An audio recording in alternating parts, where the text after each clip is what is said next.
Okay, guys, welcome to my garage. I got a little single cylinder small engine here from a backpack blower. This is a still backpack blower, and just as a little note at first, this is a pretty unique engine. It's a four-stroke cycle engine, but doesn't have a wet sump or doesn't have an oiling system. It actually uses mixed fuel.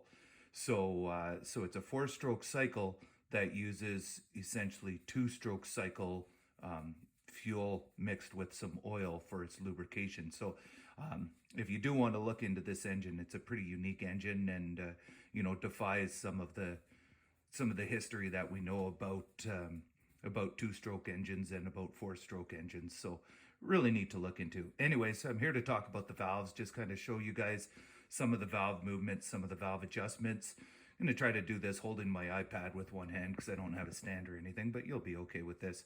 So right now I have the piston set to top dead center.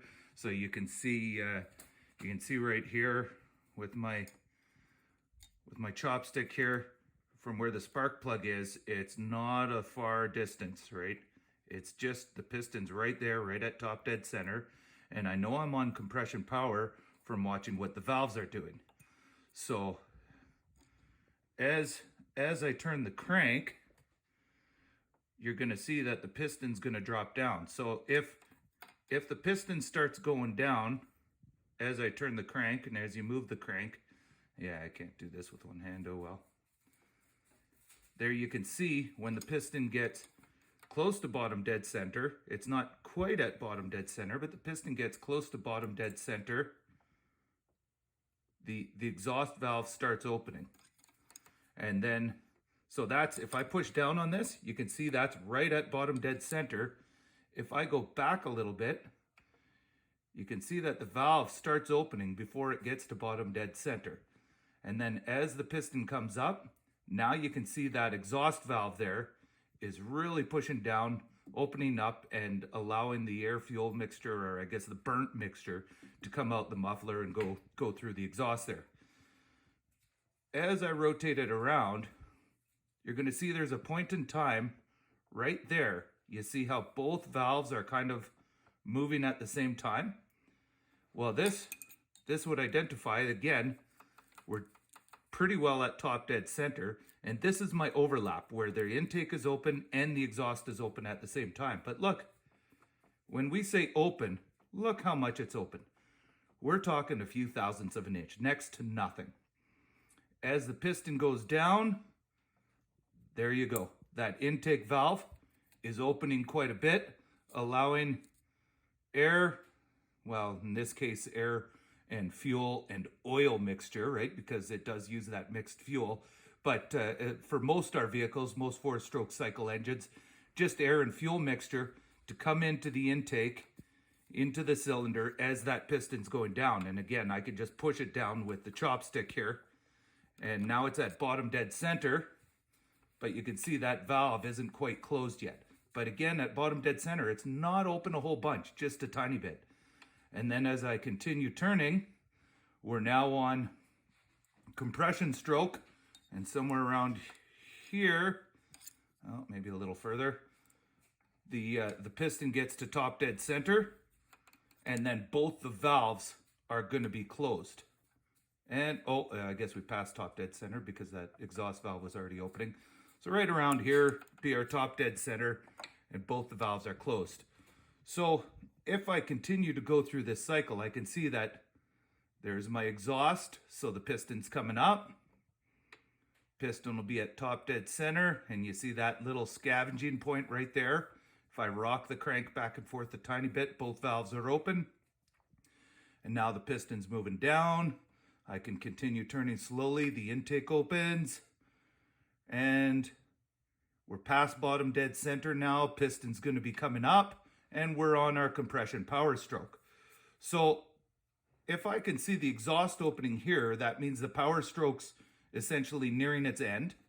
And if I go back a little bit, there's the intake, the end of the intake. So intake finishes, you get your compression, and right around here is going to be your top dead center compression power.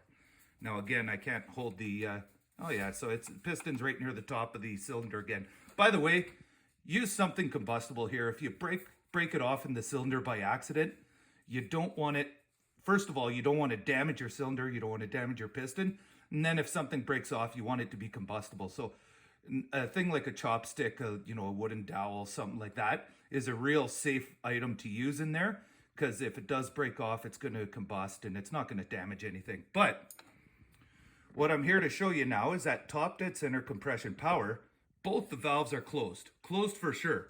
And right now, hopefully we can zoom in, there's a tiny bit of movement in that one and a tiny bit of movement in that one. So that's the clearance to allow for expansion, heat expansion, and to make sure that the valves aren't held open when they're closed.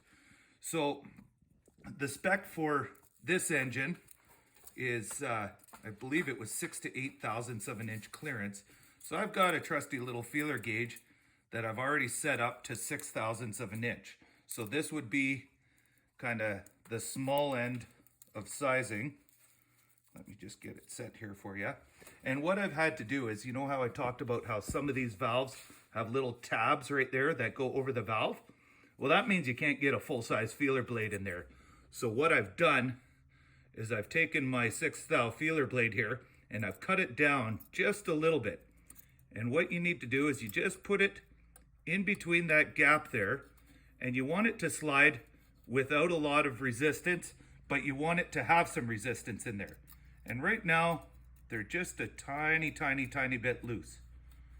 So what you do in that case, these ones just have a nut here that's kind of a lock nut, and you can put a little wrench on it. I'm going to tighten it up just a tiny bit.